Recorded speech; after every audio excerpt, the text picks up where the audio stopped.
la première nuit. Lorsqu'Adam, vierge encore, fut sorti de la terre, pour comprendre sa vie et percer le mystère qui voilait à ses yeux le monde d'alentour, il avisa de loin, coupant le ciel torride, au milieu des palmiers, une colline aride, qui s'élevait à part, haute comme une tour. Il gravit donc ses flancs d'une marche empressée, avide de calmer son cœur et sa pensée, en lisant à ses pieds le mot de l'univers.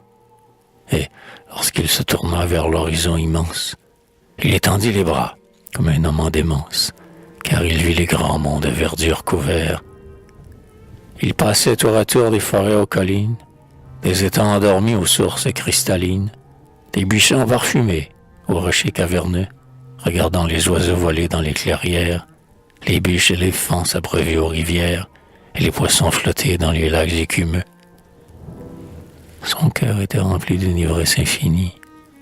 Qu'il est grand, pensait-il, ce splendide génie, qui s'y trouvait en soi tant de trésors divers, et, proportionnant la terre à l'œil de l'homme, autour des fiers sapins d'où ruisselle la gomme, fit le ciel si tranquille et les gazons si verts.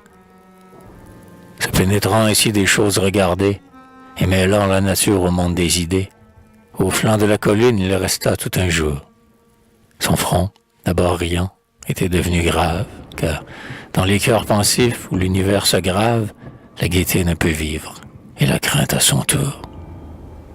Mais, comme il contemplait le ciel rempli de flammes, une frayeur plus forte épouvanta son âme, car voici que d'en haut un voile descendit. Tout s'obscurcit, les bois, les eaux vertes, les plaines, le couchant s'assombrit sur les feuilles des chênes. Alors Adam cria, mais rien ne répondit. Lorsqu'il rouvrit ses yeux, égaré par la crainte, le silence dormait sur la nature éteinte. Dans une épaisse nuit, le monde était noyé. Et, sous les mornes cieux, suivant sa marche lente, s'avançait dans la bruine une lune sanglante. Alors Adam eut peur et tomba foudroyé.